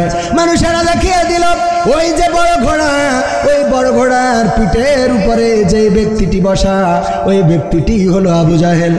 ছোট দুই ভাই পরামর্শ করলো, ভাই অত বড় ঘোড়া তো আমরা আমাদের তরবারি চালাইলেও আমরা ঠেই পাবো না, আমরা উচ্চতায় সমান হতে পারবো না, সুতরাং কি করা যায়? দুই ভাই পরামর্শ করলো। ভাই ছোট ভাইকে দায়িত্ব দিল, তুমি যে ঘোড়ার পায়ের নিচে আঘাত করবা, ঘোড়ার পা কেটে দিবা, আর ঘোড়ার পা কেটে দিলে ঘোড়া যেই পড়ে যাবে অমনি আমি আক্রমণ করে বলবো। ওগো আমার ভাইরা, ওগো আমার পর্দার অন্তরালের মায়েরা, শুধু তাই নয়, এই দুইজন ভাই লোকচক্ষুর আড়াল দিয়ে ঘোড়ার বিভিন্ন ঘোড়ার নিচ দিয়ে দিয়ে পেটের নিচ দিয়ে দিয়ে গুড়ি দিতে দিতে দিতে দিতে আবু জাহেলের ঘোড়ার কাছে পৌঁছে গেল এবং ছোট ভাই ঘোড়ার পা কেটে দিল। তারপরে যখন আবু জাহেল পড়ে গেল, তখন তার তরবারির আঘাত দিয়ে, ওদের তরবারির আঘাত দিয়ে আবু জাহেলকে পৃথিবী থেকে খতম করে দিল। ভাইরা আমার, এত কথা কেন বললাম? আবু তালিবের কথা বলতে যে এত কথা আসলো, যে আবু জাহেল এত কষ্ট দিয়েছে আল্লাহর রাসূলকে, আল্লাহর নবীর চাচা আবু তালিব আল্লাহর রাসূলকে ছেড়ে দেয় নাই, আল্লাহর রাসূলকে ফেলে দেয় নাই, বরং আবু তালিব বলল, গো মুহাম্মদ, এই যদি তোমার সিদ্ধান্ত হয়, আমি তোমাকে বলে দিলাম, এই মক্কার সবাই যদি তোমার বিরুদ্ধে চলে যায়, আমি আবু তালিব তোমার সাথে যতদিন জীবন আছে ততদিন আমি তোমার সাথে থাকবো। বলেন সুবহানাল্লাহ। চাচা আবু তালিব যখন ইন্তেকাল করবেন, মারা যাচ্ছেন, বিছানায় শোয়া, আর কিছুক্ষণের মধ্যে চলে যাবেন, পৃথিবী ছেড়ে বিদায় নেবেন। মুহাম্মদ সাল্লাল্লাহু আলাইহি ওয়াসাল্লাম যে বললেন, চাচা গো, সারাটা জীবন কালেমা পড়েন নাই, ইসলাম কবুল করেন নাই গো চাচা, এই মৃত্যুকালে যদি কালেমাটা পড়ে কবরে যেতেন গো, পরকালে আমি শাফায়াতের ব্যবস্থা করে দিতাম, আমি শাফায়াতকারী হয়ে যেতাম, আমি পরিচয় দিতে পারতাম, ওগো আল্লাহ, আমার উম্মত তুমি ক্ষমা করে দাও। চাচা যদি কালেমাটা পড়ো, ওই সময় আবু লাহাব, উতবা, সাহেবা, মুগিরা তারা এসে, আবু জাহেলরা এসে চারিপাশে বসে বলছে, ওগো আবু তালিব, এতদিন যেই বাপদাদার দল করে গেলে, যেই বাপদাদার ধর্ম মেনে চললে, এখন বৃদ্ধকালে কেন তুমি সেই ধর্মটা ত্যাগ করবা গো আবু তালিব? এই জন্য আবু তালিব ইসলাম কবুল করে নাই। নবী মুহাম্মদকে সান্ত্বনা দেওয়ার জন্য একটু মুখ বিড় করেছিল, মানে এমনি ঠোঁট নাড়াইছিল। কি করেছিল? আর এই ঠোঁট নাড়ানোর মধ্যে, এই আপনি কথা করছেন, কথা করছেন কেন? কথা বলার জন্য না? হ্যাঁ ভাইরা আমার, আল্লাহর নবী এই চাচাকে বললেন কালেমা পড়ো, কালেমা পড়লো না, শুধু ঠোঁট নাড়ালো। আর এই ঠোঁট নাড়ানোর জন্যে আল্লাহর রাসূলের চাচাকে জাহান্নামের সবচেয়ে অল্প শাস্তি দেওয়া হবে। সবাই জানেন না? জানেন না? শাস্তিটা কি? পায়ে থাকবে একজোড়া আগুনের জুতা, আর কোন জাহান্নামের শাস্তি দেওয়া হবে না। শুধু এই জুতা পরানো থাকবে, সেই জুতার প্রভাবে মাথার ঘেনুগুলো টকবক করে ফুটে গা বেয়ে বেয়ে পড়তে থাকবে। আর ওই ঘেনুর গরমে শরীরের গোশতগুলো গলে যেতে থাকবে। রাসূলের চাচাকেও রাসূল জাহান্নামের শাস্তি থেকে বাঁচাতে পারে নাই। কেন পারে নাই? কারণ আল্লাহ হেদায়েত করে নাই, তো হেদায়েত হবে কিভাবে? সুতরাং আমরা চাইলেই সবাইকে হেদায়েত করে এখানে আনতে পারবো? সবার হেদায়েত হবে না। সবাইকে আল্লাহ কামাই নিয়ে যায় না, সবাই মক্কায় হজ পায় না। টাকা থাকলেই হজ হয়? আমি হজ করার জন্য বলি, যারা হজ করতে চান নিয়ত করে ফেলেন, একটা গরু যদি পালন করেন, এখন হজে যেতে 1,10,000, 20,000, 30,000 টাকা খরচ হয়, 50,000ও হয়। আবার ভিআইপি সার্ভিস নিয়ে 2 লাখের উপরেও খরচ আছে। কিন্তু নর্মালি 1,10,000, 20, 30 এর মধ্যে থাকে। 1,10,000, 20, 30 এগুলো নর্মাল প্যাকেজ, যাতে আপনি যে সুন্দরভাবে হজ সম্পাদন করে মক্কা মদিনা সব সফর করে ঘুরে আসতে পারবেন। আর আপনার গোয়াল ঘরে যদি একটা গরু থাকে, বলেন যদি গরুটা বিদেশি হয় অথবা সাইজ যুক্ত হয়, তাইলে একটা গরুর দাম কত হয়? 2 লাখ টাকা। আমার মুন্সি ভাই, আমাদের গ্রামের সাবেক ইমাম, নবগ্রাম জামে মসজিদের ইমাম বললেন 2 লাখ টাকা হয়। আমার মুন্সি ভাই সামনের পরে বলবো না, ট্রাক্টর কিনেছে 14 লাখ টাকা দিয়ে, কিন্তু হজে জাতি এখনো পাইল না। মানে একটু ওই টাকা গুছাচ্ছে, এবার যাবে ইনশাল্লাহ। এবার না গেলে ছাড়বেন না তো, ডাইরেক্ট সাথে করে নিয়ে যাবো, হাত পা বাইন্দে নিয়ে। কারণ ইনকাম হচ্ছে খুব ভালো। আল্লাহ সবাইকে মক্কা মদিনা যাওয়ার তৌফিক দান করুন, বলেন আমিন। ওখানে যাওয়ার দরকার আছে না নাই? আজকে নিয়ত করেন, করে 30,000 টাকা 20,000 টাকা দিয়ে একটা গরু কিনে গোয়াল ঘরে রাখেন, ওইটারে হজের জন্য মনে করেন যে এটা হজের জন্য, উমরার জন্য রেখে দেন। বড় হজ তো করা অনেকের জন্য কষ্টকর হবে, 8 লাখ 10 লাখ টাকা খরচ। তো ওইটা যদি করতে নাও পারেন, অন্তত উমরা হজ করা যায় না? যায় না? আর হজ করার বয়সটা হলো যখন যৌবনকাল। দাদা যাইয়ে টের পেয়েছে, বুড়ো বয়সে ওখানে যাইয়ে ওই দৌড়াদৌড়ি করে তাপ করতে যাই, খালি মনে হয় কখন শেষ হবে, নাকি দাদা? হ্যাঁ, মনে হয় আর কত দূর, আর হেঁটে পাচ্ছি না তো, আর কত দূর। তো এই জন্য যাওয়ার বয়স হইল যৌবনকাল। আর আল্লাহর গিলাপ ধরি, কাবার গিলাপ ধরি আল্লাহর কাছে বলেছিলাম, আল্লাহ তোমার কামাই যখন এনেছো, তুমি আমাকে প্রতিটা বছর একটু আসার সৌভাগ্য করে দিও। আল্লাহ রব্বুল আলামিন রহম করেছেন, কাবার গিলাপ ধরে দোয়া করেছি, কবুল করার মালিক কে? আল্লাহ কবুল করে না, ডাকার মতো যদি ডাকতে পারেন, আল্লাহর কাছে যদি চাওয়ার মতো চাইতে পারে, আল্লাহ রব্বুল আলামিন দিবে গো। আর যদি চাওয়ার মতো চাইতে না পারে, তাইলে আল্লাহ দিবে। আমরা কি চাওয়ার মতো চাই নাকি? যেইটা পাইতে চাই, দেখেন আমার ছেলের অথবা আপনার ছেলের, আপনাদের সন্তানের রেজাল্টটা ভালো করা লাগবে। এই কারণে সকালবেলা, শীতের সকাল ঘুম থেকে উঠাই শিগগিরই ব্যাগ গুছাই দেন, যা স্কুলে যা, স্কুলের ক্লাস শুরু হয়ে যাবে। স্কুলে আসলে এরপর আবার প্রাইভেট মাস্টার আছে না নাই? আবার সন্ধ্যাবেলায় বই নিয়ে বই পড়া শুরু করে দে রে। এত চেষ্টা করে করে রেজাল্টটা ভালো করতে চান, এই চেষ্টা করার পরে রেজাল্ট ভালো হয় না? হয় না? চেষ্টা করলে রেজাল্ট ভালো হয় না? হয় না? আর যে চেষ্টা করে নাই তার কি রেজাল্ট ভালো হয়? আপনার সন্তানকে যদি 5 পাস করানোর জন্য, ম্যাট্রিক পাস করানোর জন্য, আইএ পাস করানোর জন্য, বিএ পাস করানোর জন্য, মেডিকেলে চান্স নেওয়ানোর জন্য যদি এত কষ্ট করতে পারেন, তাইলে আপনি কেন উমরায় যাওয়ার জন্য একটু চেষ্টা করবেন না? একটু কেন পাগল হবেন না? একটু কেন দেওয়ানা হবেন না? ওগো আমার ভাইরা, শুধুমাত্র একটা গরুও যদি কিনে রাখেন, ওই গরুটা 30,000 টাকা 40,000 টাকায় কিনবেন, প্রতিদিন যাবেন, ঘাস কাটবেন, খোল কিনবেন, ভুসি খাওয়াবেন, দেখবেন 1 বছরের মধ্যে যে টাকা হবে, ওই টাকায় উমরা করে আরো 2 টাকা বেঁচে থাকবে। ঠিক না বেঠিক? থাকবে না? থাকবে না? আমার দাদাও কিন্তু গরু বেঁচে গেছে, আলহামদুলিল্লাহ। তো আমি মাহফিল শুরু করি নাকি, মানে যত জায়গায় ওয়াজ করি, আমি তো মানে গ্রাম বা এলাকায় ওয়াজ করার সুযোগ হয় না, সৌভাগ্য হয় না, দূরেই ওয়াজ করি বেশি। আর এই দিনটা রেখেছিলাম আমাদের গ্রামের মাহফিলের জন্য, তা না হলে এই বছর যে চাহিদা, তাতে করে গতকালকে 4টে প্রোগ্রাম করতে হয়েছে। মানে এত চাহিদা, প্রোগ্রাম খালি হুজুর করি পারলে হয়। আমি তো আবার ওই অত বড় হুজুর না, তারপরেও এত দাওয়াত পাই, তাহলে বড় হুজুরদের কি অবস্থা এবার বুঝে দেখেন। তো এই জন্যই আমাদের বড় হুজুর পিরোজপুর থেকে আসতেছে, একেবারে কম দূর, তাও ওখান থেকে আসতেছে, এত দূর থেকে আসতে হচ্ছে, কারণ চাহিদার তো শেষ নেই, এদিক ওদিক ওদিক ওদিক সব করতে হচ্ছে। তো সব মিলাই সুযোগ পাইনি আজকে, যেহেতু নিজের গ্রামের মাহফিল দায়িত্ব নিয়েছি, কিছু কথা আপনাদের কষ্ট লাগলেও বলা ছাড়া উপায় নেই। হ্যাঁ, কষ্ট লাগছে কার কার? একটু হাত উঁচু করেন তো। কষ্ট লাগছে? আমার নানার কষ্ট লাগছে। না না, নবগ্রাম জামে মসজিদ ও প্রবাসীদের উদ্যোগে আয়োজিত আজকের প্রথমতম নতুন করে শুরু করা হলো ঐতিহাসিক তাফসিরুল কোরআন মাহফিলের শ্রদ্ধাভাজন সভাপতি, আমার বাপাশে বসা আমার দাদা জনাব দাউদ হোসেন সাহেব আলহাজ, সাবেক মেম্বার এবং মুয়াজ্জিন নবগ্রাম জামে মসজিদ। এছাড়া আজকে আলোচনা করেছেন হজরত মাওলানা হারুন আর রশিদ সাহেব, যিনি আমাদের মসজিদের রানিং ইমাম। আমার পাশে বসে আছেন আমাদের মসজিদের সাবেক ইমাম জনাব ইয়াহিয়া কাইসার।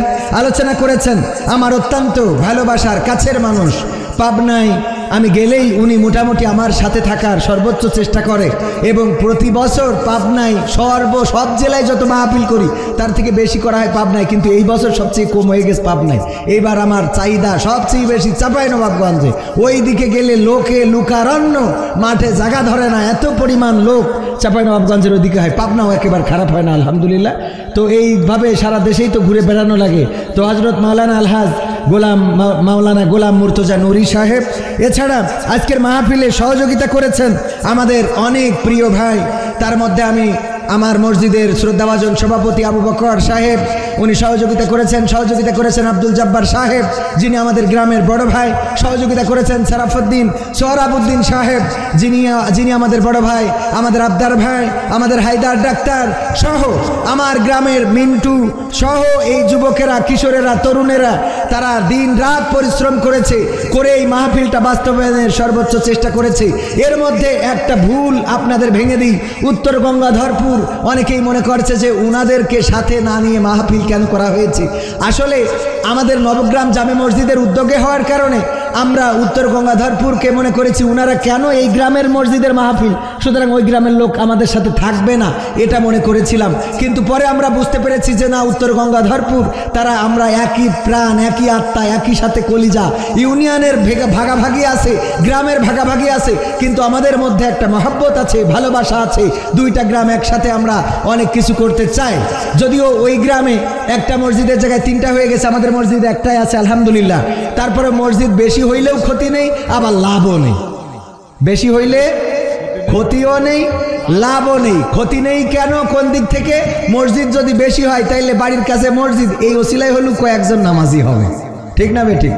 আবার আল্লাহ রাসূল বলেছেন যত মসজিদ বেশি হবে কিয়ামত তত সন্নিকটে আসবে। সুতরাং মসজিদ বেশি হও, খুব বেশি ভালো না, আবার কম হওয়ারও দরকার নেই। তো এটা ওখানে খারাপ দিক দেখি না, খুব ভালো দিকও দেখি না, হয়েছে আলহামদুলিল্লাহ। তো এই মসজিদ 2 গ্রাম আমরা যদিও একসাথে থাকতে পারিনি, মাঠুয়াপাড়াও আমাদের প্রাণের গ্রাম। মাঠুয়াপাড়ার উপর দিয়ে আমরা না গেলে তো ছুটিপুরি যাওয়াই হয় না। তো মাঠুয়াপাড়াদেরও আমাদের সাথে নিয়ে আগামী বছর 3 গ্রাম যৌথভাবে নবগ্রামে, এই মাঠে না, একেবারে আপনার পশ্চিম মাঠে ধান কাটার পরে রাস্তাও আলহামদুলিল্লাহ ইনশাল্লাহ হয়ে যাবে, এর মধ্যে ওই মাঠে আমরা বড় করে আয়োজন করব, এবং বাংলাদেশের যত বড় বড় আলেম ওলামা আছে তাদেরকে আমরা নিয়ে আসবো। আপনারা কি রাজি আছেন? থাকবেন ইনশাআল্লাহ? আমরা নিয়ে আসবো নবগ্রাম উত্তর গঙ্গাধরপুর মাঠুয়াপাড়ার উদ্যোগে ইনশাআল্লাহ আগামী বছর আপনাদের সাথে। এবং আমার গ্রামের অনেক মুরব্বীজন, শ্রদ্ধাভাজন যারা, অনেকেই মনে করেছেন, সবাইকে জনে জনে বলার সুযোগ হয় নাই, আমরা হয়তো অবহেলা করেছি। আসলে অবহেলা করি নাই, আমাদের কর্মের ব্যস্ততায়, বিশেষ করে আমি বাড়ি থাকতে না পারার কারণে হয়তো কিছু মিসআন্ডারস্ট্যান্ডিং হয়েছে। কিন্তু আলহামদুলিল্লাহ আজকে সবার আন্তরিকতা দেখে আমি মুগ্ধ হয়েছি। সকাল থেকে দেখছি আমার সকল ভাইয়েরা মাহফিলের জন্যে একেবারে মন প্রাণ উজাড় করে কাজ করছেন, বলেন আলহামদুলিল্লাহ। এটা খুশি হওয়ার মতো খবর কিনা? খুশি হওয়ার মতো খবর। সুতরাং আমার ভাইজানেরা যারা সহযোগিতা করেছেন, সেই সাথে মঞ্চে আরো গণ্যমান্য ব্যক্তিবর্গ আছেন পর্দার অন্তরালে আমার রত্নাগর্ভা মা এবং বোনেরা, এই গ্রামের অনেকেই আছেন যারা আমি ছোটবেলায় ভাত না খাইলে, ছোটবেলায় মা যখন আমার রাগ করার কারণে ভাত খাওয়াইতে পারতো না, তখন সব অনেকেই আছে তাদেরকে ডেকে নিয়ে যে বলতো, আমি তখন ভাত খাইতাম। তার মধ্যে আমাদের মাজিদ চাচার স্ত্রী মেজে মা, এখন বয়োবৃদ্ধ, লাঠি ছাড়া বলা যায় চলতেই পারে না, সেই মানুষটাও আছে। এই জাতীয় অনেকেই আছেন। মেম্বার বাড়ির হাড়ির ভাত অনেক খেয়েছি, এই বাড়িতে অনেক থেকেছি, ঘুরেছি আমরা। এই গ্রামের মানুষ যেহেতু, এই জন্য অনেকেই রয়েছেন যারা আমার খুব রত্নাগর্ভা, যারা আমার শ্রদ্ধার, আমার শিক্ষক চেয়ারে বসা বা পাশে, যিনারা আমাকে অ আ ক খ এ বি সি ডি এইগুলো শিখিয়েছেন, সেই শিক্ষক আমার সামনে বসে আছেন, জনাব এরশাদ মাস্টার সাহেব। আমি কৃতজ্ঞ ওনার কাছে। ওনারা 1 কলম 2 কলম যা পিটাইয়া পাটাইয়া শিখাইছিলেন, সেই 1 কলম 2 কলম নিয়ে আজকে শুধু বাংলাদেশ না, গোটা বিশ্বের মধ্যে অলরেডি 6টা দেশে প্রোগ্রাম করা শেষ। আরও যে দেশের ইনভাইটগুলো আছে সব মিলাইলে মোটামুটি গোটা 50 দেশ হয়তো সফর করা লাগবে, আল্লাহ যদি আবুল হায়াতে বাঁচায় রাখে। তো এই তৌফিক দিয়েছে আমার স্যার, ওখানে বসা চেয়ারে অসুস্থ মানুষ, আপনারা দেখে নিতে পারেন। আমার শ্রদ্ধাভাজন শিক্ষক, ওনারাই পিটাইছে। আর স্যারের খালি আমাদের বলতে, এই বান্দর এই করিস কেন, স্যারের খুব এই বান্দর বলতো আমাদের। তো বান্দর থেকে আস্তে আস্তে করে মানুষ হয়েছি। মানুষ হয়ে জন্ম নেয় না, মানুষ হয়ে জন্ম নেয় না।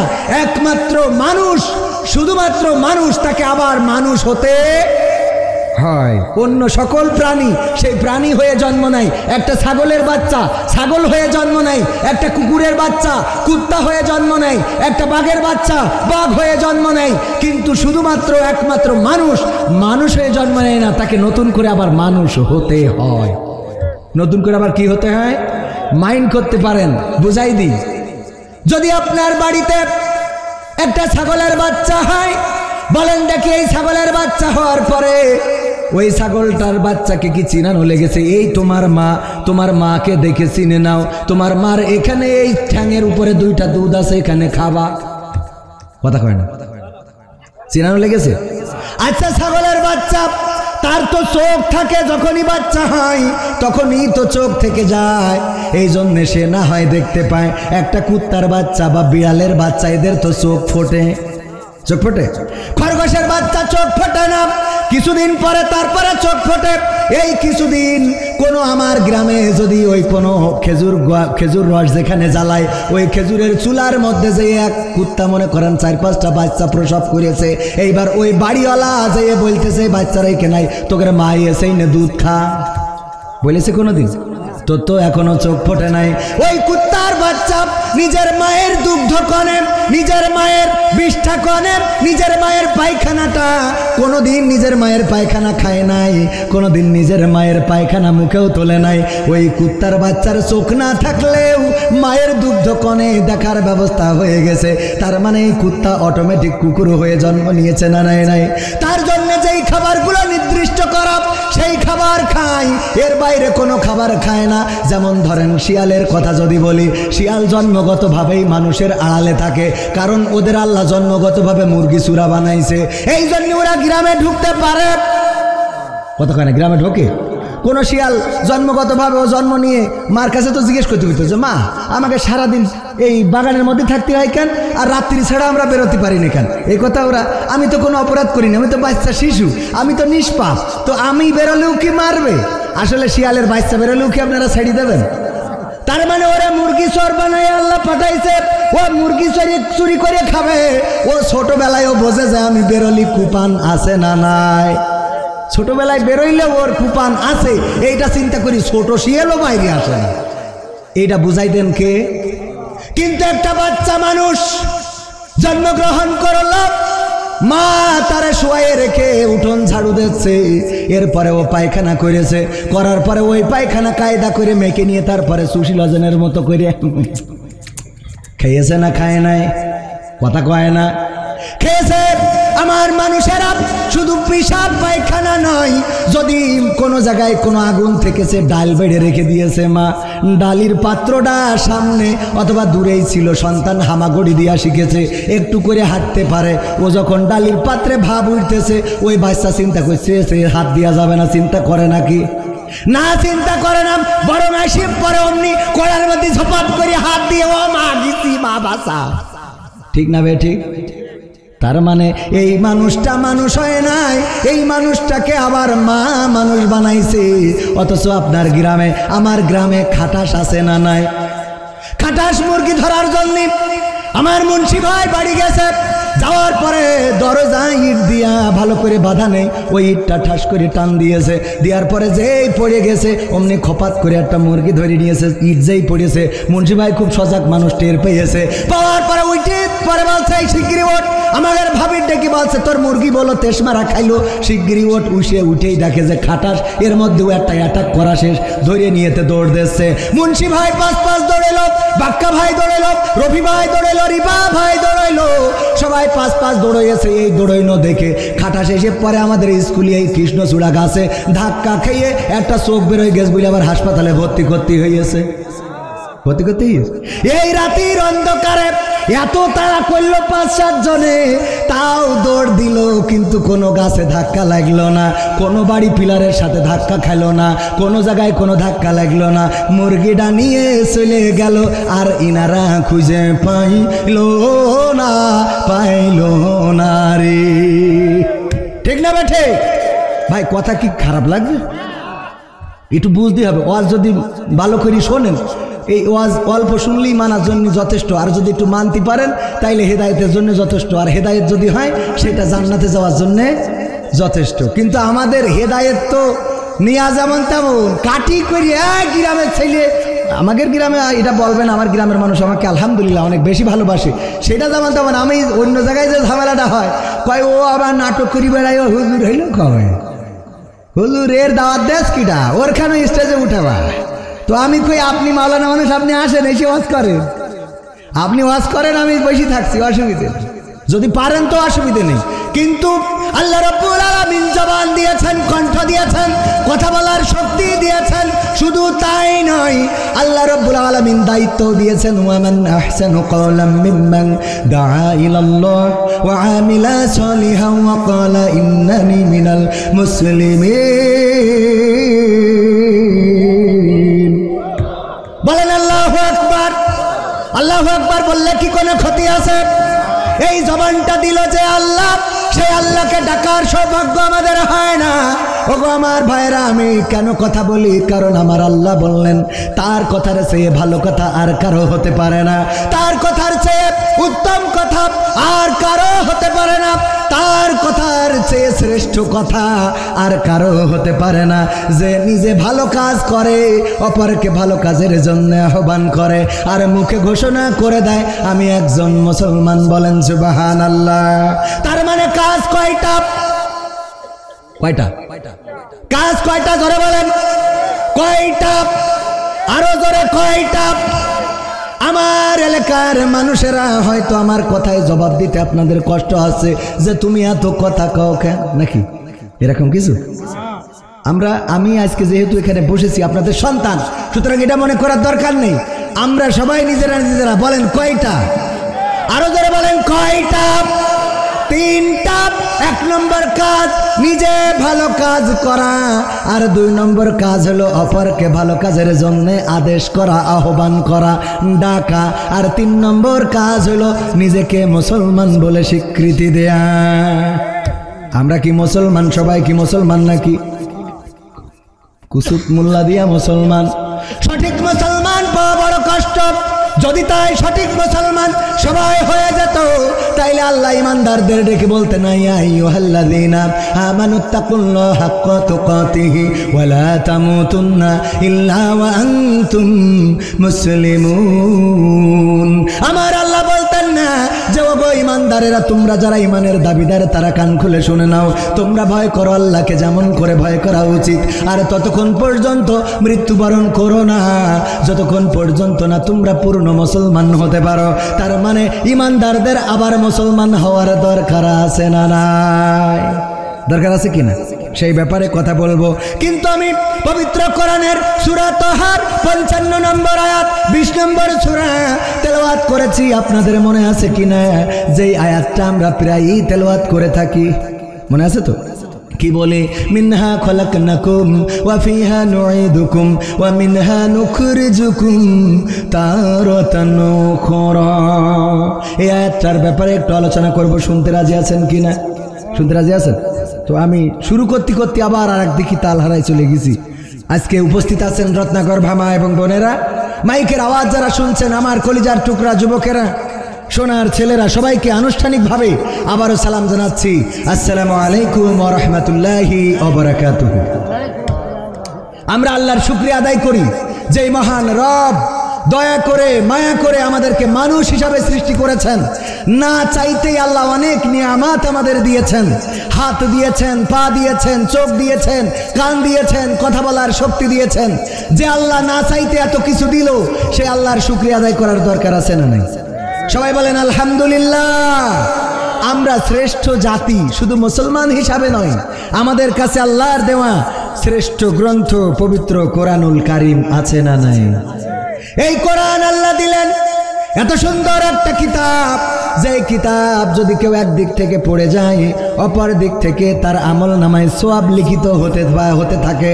একটা অক্ষর পড়ে আর সওয়াব হয় কয়টা? কিন্তু এই কোরআনটা পড়ার মতো সময় আমাদের আছে নাকি? না, নাই।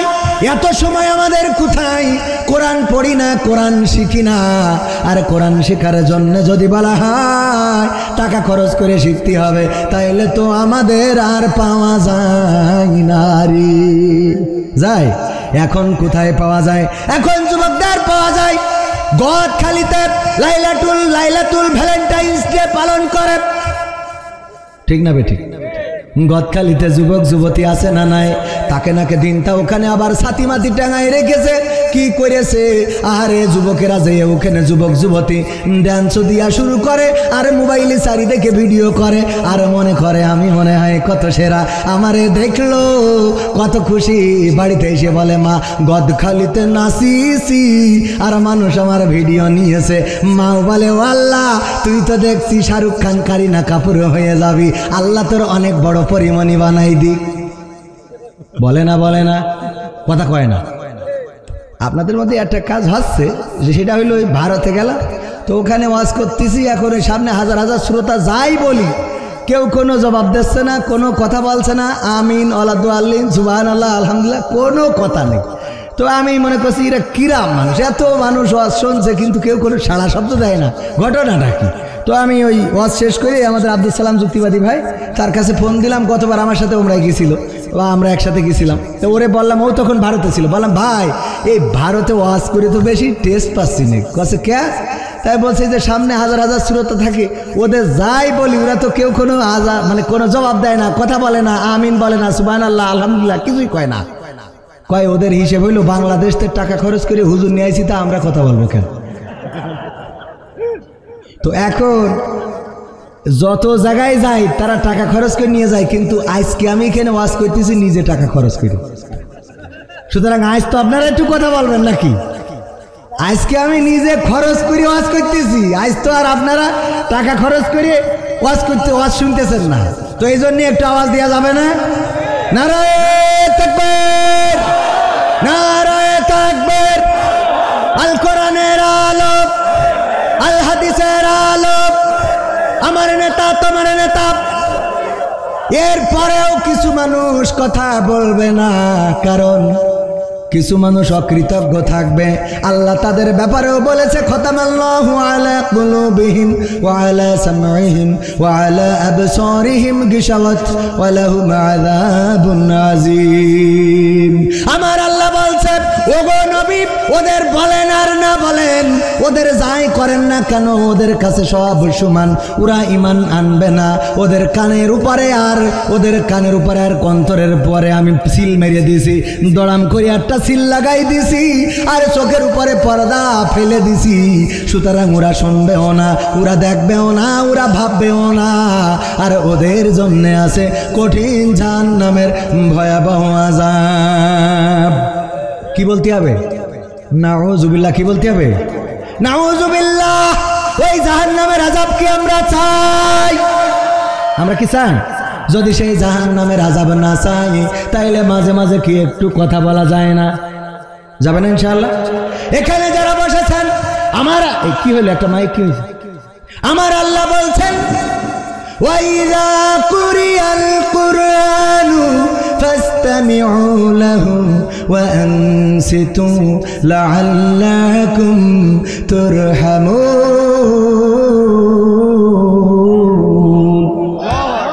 আমার আল্লাহ বলছেন যখন তোমাদের সামনে কোরআন পড়া হয়, কোরআন থেকে বলা হয়, তখন তোমরা তোমাদের হৃদয়ের কান দিয়ে কান খুলে দিয়ে শোনো। তোমরা এই সময় একটু চুপ থাকো, হৃদয়ের কান দিয়ে শোনো, যাতে করে তোমাদের উপরে আল্লাহর রহমত বর্ষণ হতে পারে। বলেন সুবহানাল্লাহ। আল্লাহর রহমত চাওয়ার দরকার আছে না নাই?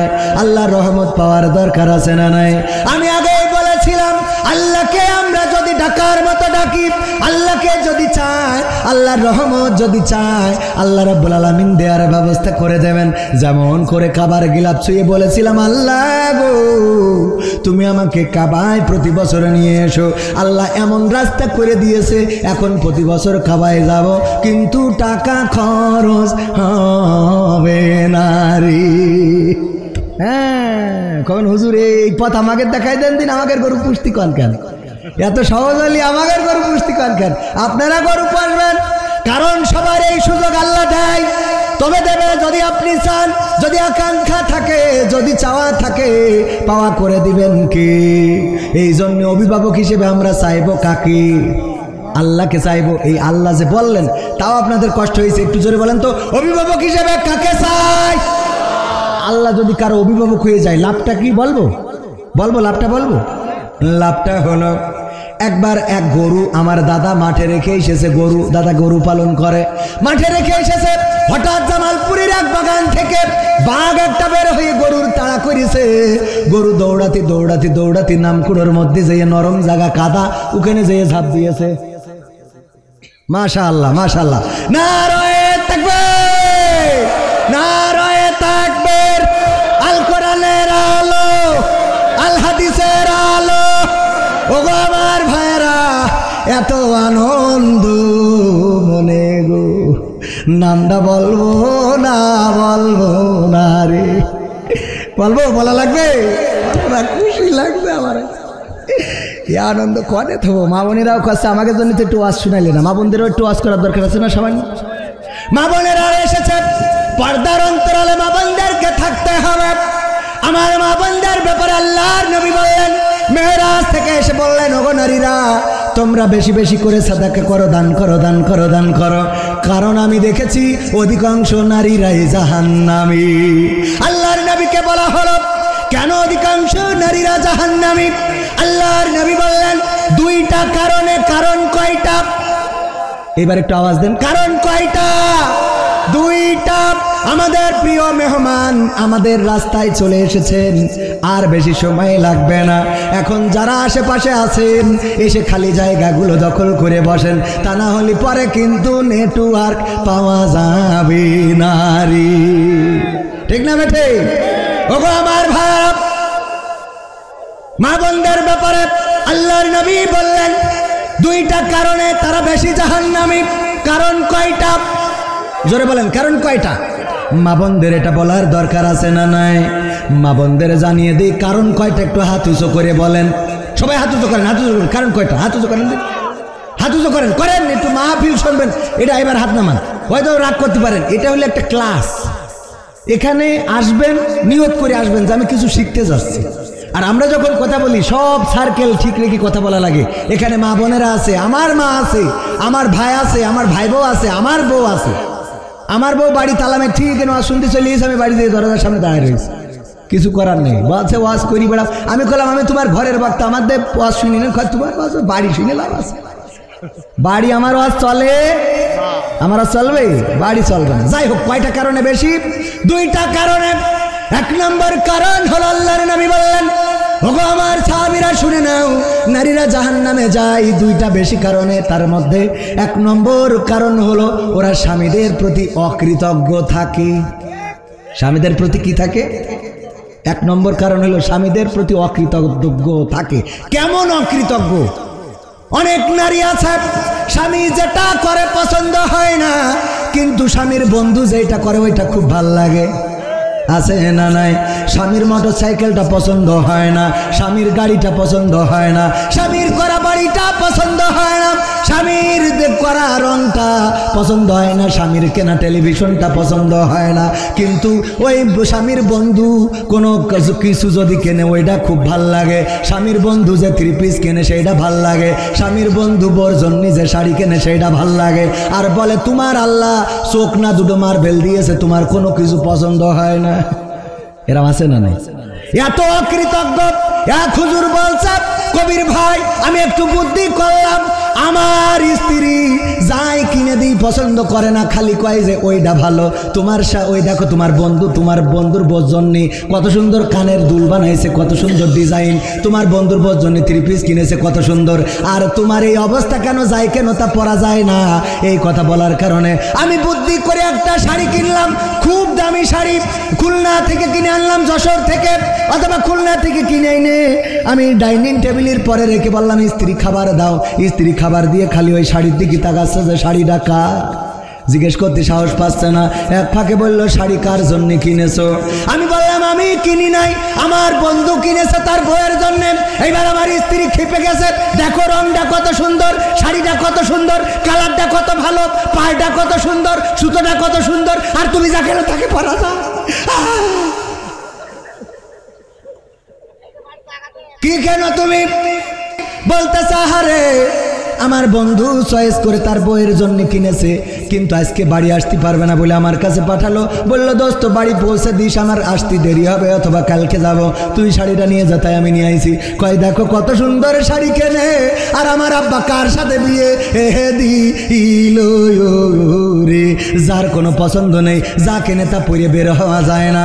এবার স্ত্রীর বলতেছে, ওগো আমার স্ত্রী গো, তোমার শাড়িটা যদি পছন্দ হয় তুমি নাও, আমার বন্ধুর সাথে ফাইট করা লাগে আমি করবা না। বলছে ঠিক আছে আমি নিলাম, আমার পছন্দ হয়েছে। ওই হুজুর বলছে রাত্রি শোয়ার সময় আমি পালঙ্গের পরে যখন স্ত্রীকে বললাম, ওগো আমার স্ত্রী গো, আজকের শাড়িটা কি সত্যি তোমার পছন্দ হয়েছে?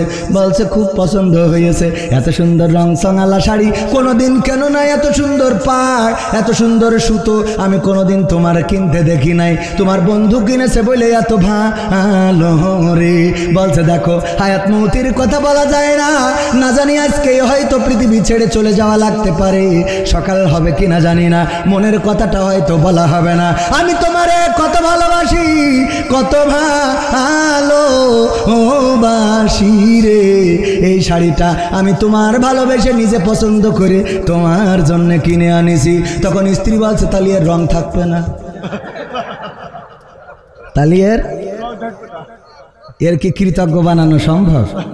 আমার আব্বা বলতো গাই গরু একটা এনেছে, ওই গাই গরু আর মরে না রে। ওই বিয়ের সময় একটা গাই গরু আনিল, আর যা কিছু হইলো আমার মুন্সি ভাই ওই বিয়ের সময় একটা গাই গরু দিছিল ভাবির মা, মানে আমাদের মাউই সাহেব। ওই গাই গরুটা আনার পরে তাও এমন গাই গরু যেন গরু না এক্সরা করে কাগজ পাঠাই দেশ। বুঝা গেছে? তাহলে মানে সব রড ভাট দেখা যাচ্ছে। ওই গরু আনার পরে ভাই যখন মালয়েশিয়ায় যাবে টাকা পয়সা গুছাই যখন ফ্লাইট হয়ে গেল, মালয়েশিয়ায় চলে গেল, ভাবির ফোন করে বলছে যাক আল্লাহ ভালাতি মালয়েশিয়ায় নিয়ে এসেছে। বলছে আব্বাকে বাড়িতে গরুটা আনিলাম বুঝলে, আব্বাকে বাড়িতে গরুটা আনিল বুঝলে উনি মালয়েশিয়া যাচ্ছে। এরপরে যখন আবার বাড়ি এসেছে অনেক টাকা গুছাই নিয়ে বাড়ি এসে দোতলা বাড়ি করেছে। স্ত্রীর বলছে দেখো দোতলা বাড়িটা হয়ে গেল, এখন কি ঝকঝক ফক করে না, ভাল লাগে না? বলছে না খুব ভালো লাগে, তবে মাথায় রাখবা আব্বাকে বাড়িতে গরুটা আনিলাম বুঝলে, আব্বাকে বাড়িতে গরুটা। এরপরে ট্রাক্টর কিনলে, ওই যে চষে বেড়ায় সারা মাঠে খুব সুন্দর করে ভুই চষে বেড়ায়, ওই ট্রাক্টরটা কিনতে কয় লাখ টাকা নিয়ে, কয় লাখ? 16 লাখ। আমি তো 2 লাখ কম বলে ফেলিলাম। 16 লাখ টাকা দিয়ে গাড়ি কিনে এনে যখন বাড়ি প্যাক করে হরেন দিচ্ছে, দিয়ে বলছে এসে দেখো কেমন লাগে। বলছে আব্বাকে বাড়িতে গায়ে গরুটা আনিলাম বুঝলি, আব্বাকে বাড়িতে গায়ে গরু। এরপরে ভাই যদি এখন একটা 4 চাকার গাড়ি কেনে আর বলে তুমি চড়ো আমার বাম পাশে, আমি তোমারে নিয়ে একটু চালাই গ্রামটা ঘুরিয়ে বেড়াবো, গাড়ির দরজা খুলে সিটির পরে উঠে পরে বলবে আব্বাকে বাড়িতে গায়ে গরুটা আনিলাম বুঝলে। শুধু তাই না, আমার ধারণা যদি সুযোগ পাই দাদা গো, ওই জান্নাতে যাওয়ার সময় গেটে যদি দেখা হয়ে যায় দাদির সাথে ভাবির সাথে, ধাক্কা মারিয়ে বলবে আব্বাকে বাড়িতে গরুটা আনিলাম বুঝলে। ঠিক না বেঠিক? আছে না নাই? তাহলে জাহান্নামে যাওয়ার কারণ কয়টা? দুইটা। তার মধ্যে বলেছি কয়টা? আর একটা কি শোনা যাবে? শুনবেন আপনারা? কিন্তু শুনে তো মানতে চান না। মা বোনদের একটু মানার দরকার আছে। স্বামীদের প্রতি অকৃতজ্ঞ হবেন না। রাস্তার মানুষেরা তাড়াতাড়ি করে প্যান্ডেলে চলে আসেন। আমাদের কোরআন, আমাদের কোরআনের পাখি, আমাদের প্রধান মেহমান অলরেডি ধর্মতলা ক্রস করে চলে আসছে। আর বেশি সময় লাগবে না, এর মধ্যে এখানে চলে আসবে। ওগো আমার ভাইয়েরা, ওগো আমার মায়েরা, ওগো আমার স্বেচ্ছাসেবকেরা, সবাই একটু আমাদের মসজিদের জন্য, আমাদের এই যে আপনারা যাওয়া আসার পথে ওইখানে আপনারা দেখেন যে একটা ঈদগাহ আছে। ঈদগাহটা কখন না জানি ঈদের নামাজ পড়তে যেয়ে ভেঙে পড়ে। মানে এমন একটা অবস্থায় আছে, দেখা গেল কোনো দিন ভাঙছে না, কিন্তু ঈদের দিন ভেঙে গেল। তাহলে ইমাম সাহেব মরে যদি কিল্লা ফতে হয়ে যায়, তাহলে ঈদ কি আর হবে?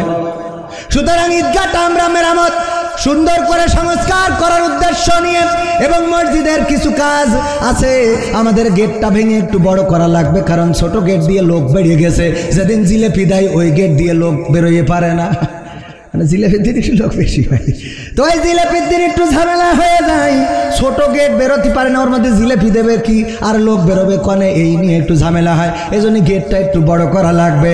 আমার গ্রামের মসজিদের জন্য আজকের মাহফিল আমি করি নাই, 30-40 হাজার টাকা দেয়, সেটা মাইনাস করে আসি। শুধু তাই না, ব্যক্তিগতভাবে আবার কিছু দেওয়ার দরকার আছে না নাই? মসজিদের জন্যে আমি ব্যক্তিগতভাবে 1000 টাকা আমার মসজিদের জন্যে, আমাদের গ্রামের মসজিদের জন্য এবং ঈদগাহের জন্য দিলাম। আপনাদের কাছে একটু হাত বাড়াচ্ছি ভাইয়েরা আমার। এবার নামটা বলে ফেলি, আমাদের মাঝে দোয়া মোনাজাতের জন্যে আমাদের সামনে আসছেন প্রিয় মাওলানা মুফতি আমির হামজা ভাই। নারায়ে তাকবীর, নারায়ে তাকবীর। এই কোরআনের পাখিরা ইসলামের জন্য কত কষ্ট করে গো, সেই কোরআনের পাখিরা আসছে আমাদের মাঝে। আর এই ওসিলা একটু মসজিদে দান করে আপনারা নামটা লিখিয়ে যাবেন, একটু নামটা থেকে যাক আল্লাহর খাতায়। 500 টাকা, 1000 টাকা কারা দিবেন? আমার আকিমুল ভাই। আকিমুল ভাই জিলগাছায় বিয়ে করেছে, এইবার খেজুরের গুড় বিক্রি করে অনেক টাকা ইনকাম করবে, কিন্তু শীত পড়ছে না। আল্লাহ আমার আকিমুল ভাইকে কবুল করে নাও। আমার দাদা, দেখো আমার দাদি অসুস্থ, তারপরেও দাদা 500 টাকা দিল, আল্লাহ কবুল করে নাও। আমার ভাইজান কাশেম ভাই, আবুল কাশেম ভাই, আমার মফে চাচার ছেলে, চাচা ছিল জনমের মতো, বিদায় নিয়ে অন্ধকার কবরে চলে গেছে। আমার ভাইজান 500 1000 টাকা দিল, কবুল করো। আমাদের রাজ্জাক মিস্ত্রি, শ্রদ্ধাভাজন ব্যক্তিত্ব, এই স্কুলে কত বল মেরে তার বাড়ির টালি ভেঙেছি, আর কত যে বকা শুনেছি, তারপরেও কোনো দিন মেরে বসে নাই, কারণ টালি ভেঙে গেছে। তারপরেও মনে করেছে ছেলে পিলে ভেঙে দিয়েছে। আজকে অসুস্থ বয়োবৃদ্ধ, পার মধ্যে নাট মারা, বললো খুলে বের করে দাও। আমি বললাম বের করে দেবো, ঢাকা পর্যন্ত যেতে হবে, ফ্রিতে বের করে দেবো, কিন্তু ঢাকায় যাওয়া আসার খরচটা লাগবে। কয় আমার ও টাকাও নেই। তারপরেও সে দিলে কত? ওই টাকাও নেই, তাও দিলে 500। আল্লাহ কবুল করে নাও। আর একজন দিলে 100 টাকা, কবুল করো। মা বোনদের মধ্যে যান, আমার আবু বকর ভাই বলবো, মা বোনরা কেউ মাহরুম করবেন না। 500 টাকা, 1000 টাকা, 2000 টাকা, যে যা পারেন। আমি সেই দিন গত পরশু দিন সাতক্ষীরায় বললাম যে যা পারেন দান করেন। একজন 1 ভরি ওজনের সোনার চেন খুলে দিয়েছে, সুবহানাল্লাহ বলবেন। আর একজন কিরা দিল 500 টাকা, আমার আমির হোসেন ভাই। 1000 নারায়ে তাকবীর, নারায়ে তাকবীর। আমার আমির ভাই দোকানে চায়, বাজারে আছে দোকান, চায়ের দোকান, মুরগির দোকান, 1000 টাকা দিল। কিরা? ওর নাম কি জান? নুরুজ্জামান দিল 500 টাকা, পশ্চিম পাড়ায় বাড়ি, আল্লাহ কবুল করো। আর একজন 200 টাকা। আর কে কত দেবেন গো? 500 1000 টাকা, 1 বস্তা 2 বস্তা সিমেন্টও নাম লিখে দিতে পারেন এই ঈদগাহ মসজিদ করার জন্য। ভাইরা আমার, আমি আপনাদের সন্তান, আপনাদের কাছে হাত বাড়াইলাম। আর কোরআনের পাখি আসতেছে, আর বেশি সময় লাগবে না, আসলেই স্টেজ দিয়ে দেব। আর আমাদের সিয়াম খনে ওর একটু নিয়ে আসো, সিয়ামেরও গানটাও শুনিয়ে দেব। আছে ভাইরা আমার, ওগো আমার কলিজার টুকরারা, এখন না আমজা ভাই আসলে ওগো আমার ভাইরা কলিজার টুকরারা, 1 বস্তা 2 বস্তা সিমেন্ট দেওয়ার মতো কোনো বান্দা আছেন নাকি? নামটা বললে নাম ধরে দোয়া করে দেব, আল্লাহ কবুল করে নেবেন।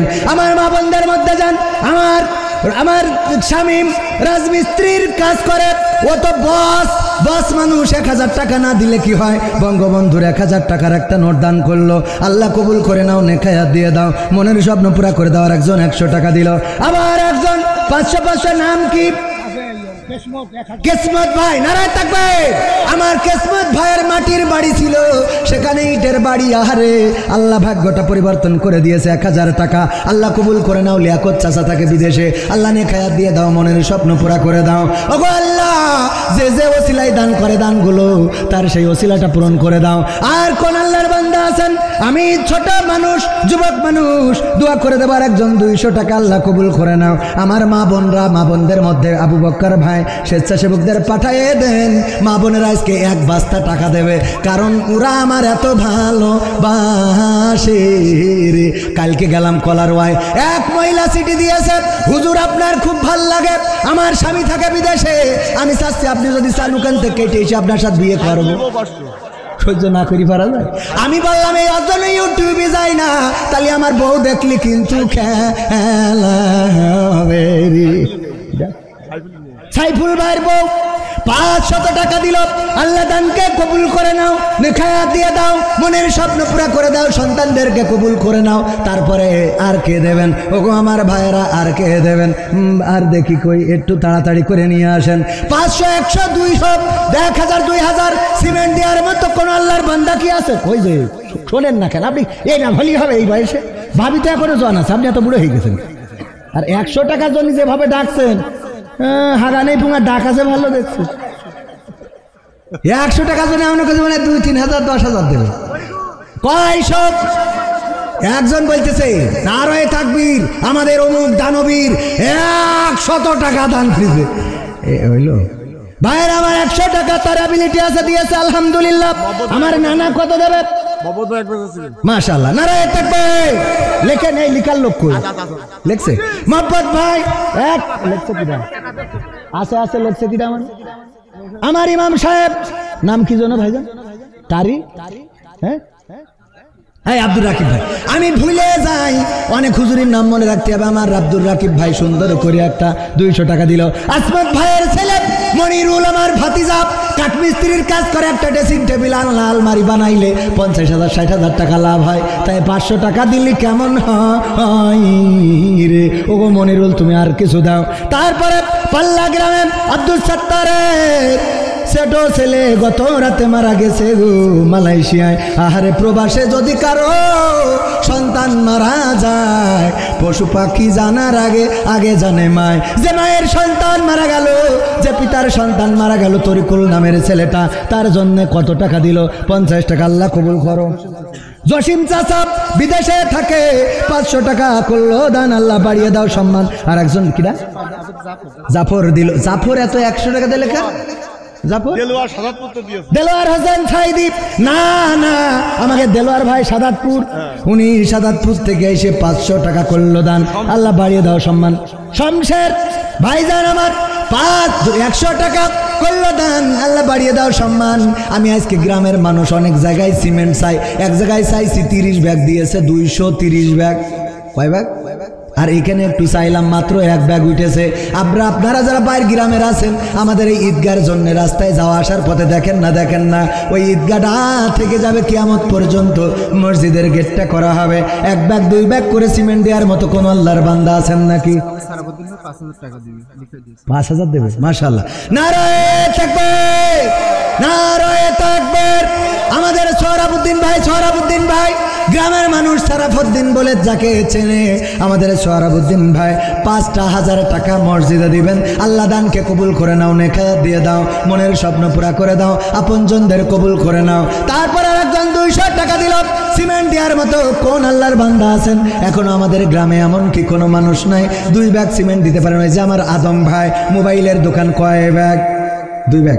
নারায়ে তাকবীর। আমার আদম ভাই মোবাইলের দোকান, আল্লাহ বেচা কিনায় বরকত দান করে দাও, আল্লাহ আয় রুজিতে বরকত দান করে দাও, সন্তানদেরকে মানুষের মতো মানুষ করে গড়ে দাও, আপনজন যারা কবরে, কবরগুলো জান্নাতের বাগান বানাও। অন্ধকারে দেখা যাচ্ছে না কিটা জন? আমার আখের রস বেছে, নাম কি? আলমগীর ভাই আখের রস।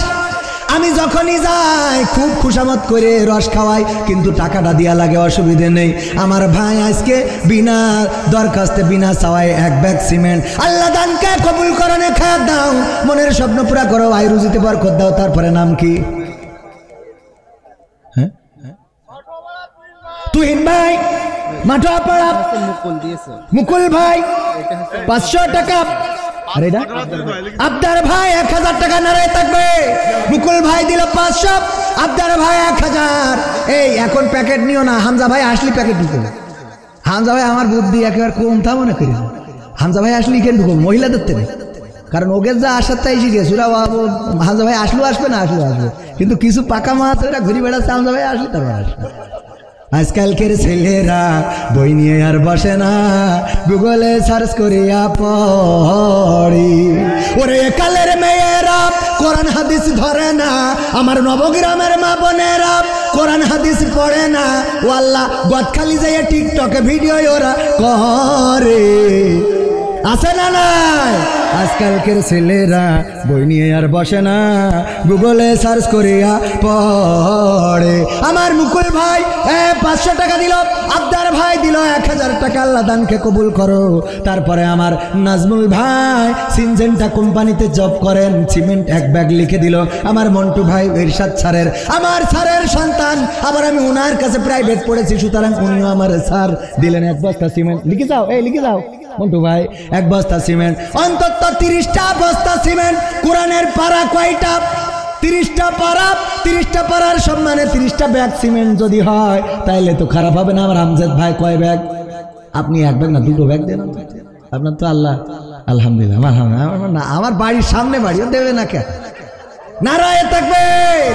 আমার বাড়ি যদি ঢুকতে হয় ওনার গেটের সামনে দিয়ে, ও যদি ওই গেট দিয়ে না ঢুকতে দেয় তাহলে আর কেউ ঢুকতে পারবে না। তার কাছ থেকে 2 ব্যাগ নেওয়ার দরকার আছে না নাই? আমার আমজাদ ভাই দুবাই ছিল, মেয়ে আছে, কলিজার টুকরা একটা মাত্র সন্তান, আল্লাহ কবুল করে নাও 2 ব্যাগ সিমেন্ট। হারুন ভাই, আলুন ভাই